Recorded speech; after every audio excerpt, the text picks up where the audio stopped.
Are you ready for the quiz show on War and Peace? These are all the items that were at the end of the 4 videos in the series from the Industrial Revolution to World War I, which accompany Assignment 1 of Module 2 in Global History this year. Let's get started. So remember, there were 4 parts to the videos. Part 1 was on the Industrial Revolution.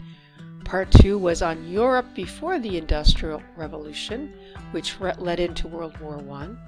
And then we discussed just war theory and led into World War II, which you'll pick up in your next assignment. So let's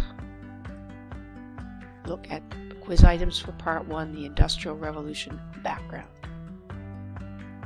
Remember, there are some key words to remember about the Industrial Revolution in that word cloud. So, we look at the Industrial Revolution in what country? That would be England. In what centuries did the Industrial Revolution primarily occur in England? Primarily in the 18th and 19th centuries, so that would be the 1700s and the 1800s. We usually roughly date the start of the Industrial Revolution for the purposes of this course in 1750. To what process does the description below refer? Society is transformed from an agricultural society into one based on the manufacture of goods and services.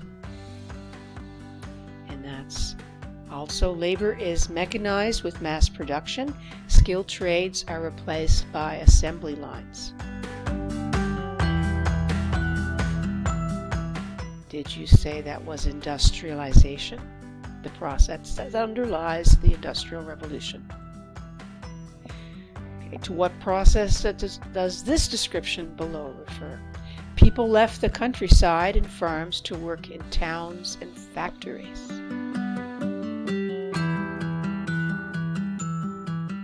And that's urbanization. The slave trade is related to the Industrial Revolution. That is very true. What areas of life changed during the Industrial Revolution? In short, all areas, including economic, social, political, and cultural. What's a synonym of the word hegemony? I tripped over it there. Hegemony is a word you see often in history texts, and it means basically dominance. Which of these happened as a result of the Industrial Revolution? Large-scale introduction of machines for manufacturing, transportation, and farming. Financial dealing and ownership became wealth and power, the basis of wealth and power. Large-scale resource exploitation, expanded colonialism, which extended European hegemony, all of the above. And if you said all of the above, you'd be correct. So now we're going to look at War and Peace, 21st century. We're going to look at Part 2, Europe before the Industrial Revolution, some main ideas reviewed in a quiz. Again, a word cloud with some of the main ideas.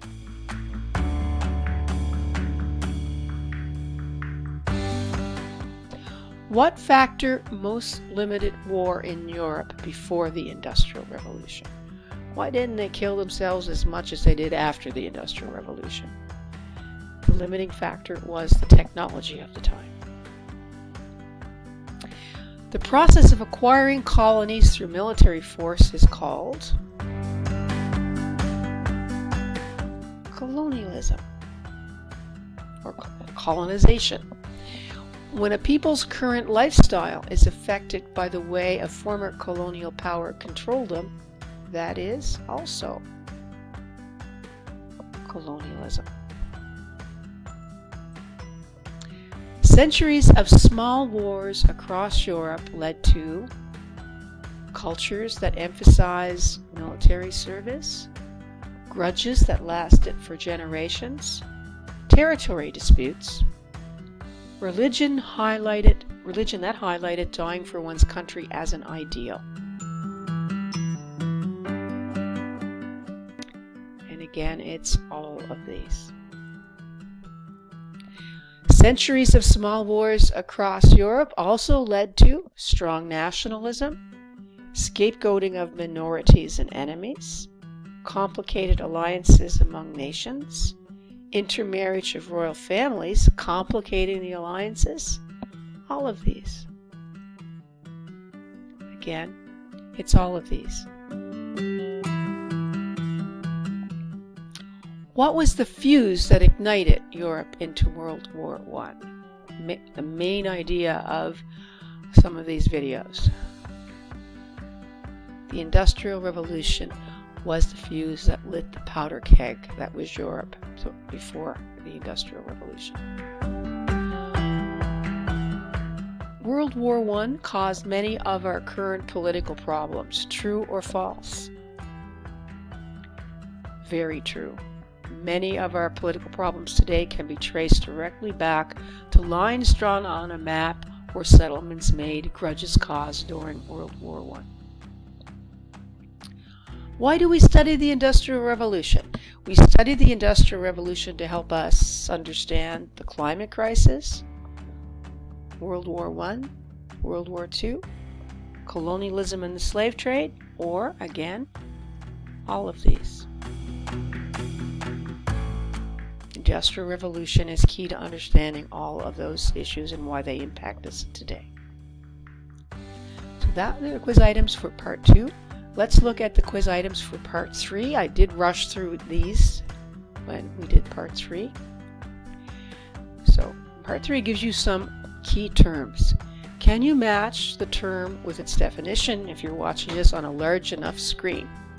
The terms are empire, arms race, propaganda, war reparations, and the dates of World War I from a Canadian perspective. And the answers are 1914, 1918. Persuasion using deceit, half-truths, appeals to the emotions. One country dominates and exploits other states or countries. Competition between two or more nations to own or build more powerful weapons. And compensation intended to cover damage or injury after a war. So empire is when one country dominates and exploits other states or countries. Arms race refers to a competition between two or more nations to own or build more powerful weapons. Propaganda refers to a technique of persuasion using deceit, half-truths, or appeals to the emotions rather than reason. War reparations, compensation intended to cover damage or injury during a war. And the dates of World War I from a Canadian perspective, 1914 to 1918. Which of these caused World War I? Alliance systems, nationalism, militarism, industrialization, or all of the above.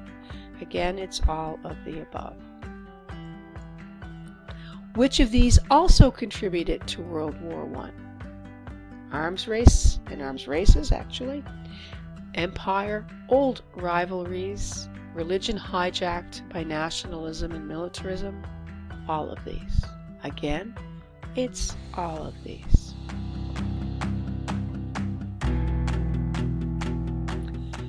Citizens educated to believe that their country and their ethnic group were superior or are superior in military power and strategies refers to what? Alliances, militarism, industrialization, just war theory, or empire?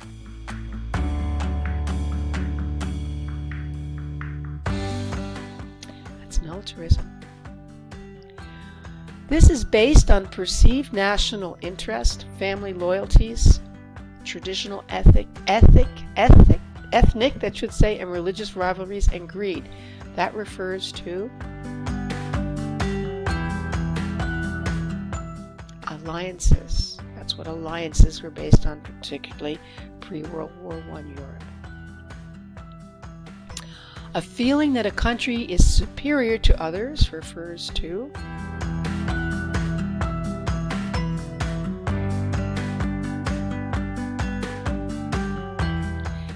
nationalism, very dangerous still today. Society is transformed from agricultural and becomes based on the manufacture of goods and services, refers to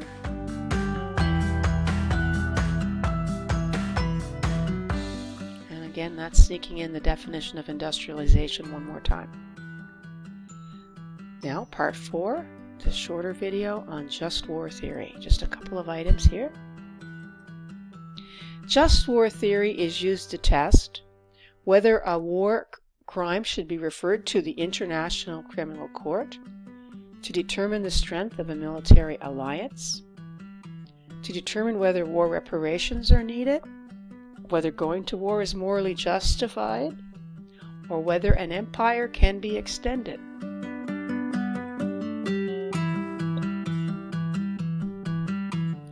And that's D. Just war theory is used to test whether going to war is morally justified. Just war theory. All 7 questions that we looked at must be answered yes for a war to be just. That's true. Just war theory always starts with a presumption against war, meaning it always starts with the idea that war is not a good thing in itself. And that's true.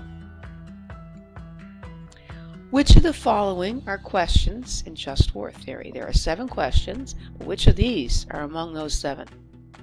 Is the cause of the war just? Does the proper authority declare the war? Is there right intention? Is the war a last resort? Or all of these?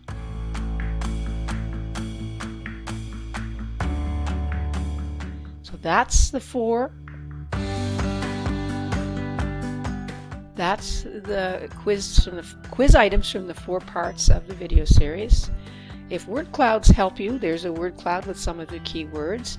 You can check the links in Global History or ask me. There are services on the web that allow you to make word clouds. It's kind of a one study aid that might help you in some of your courses. So good luck. Don't hesitate. Write that quiz.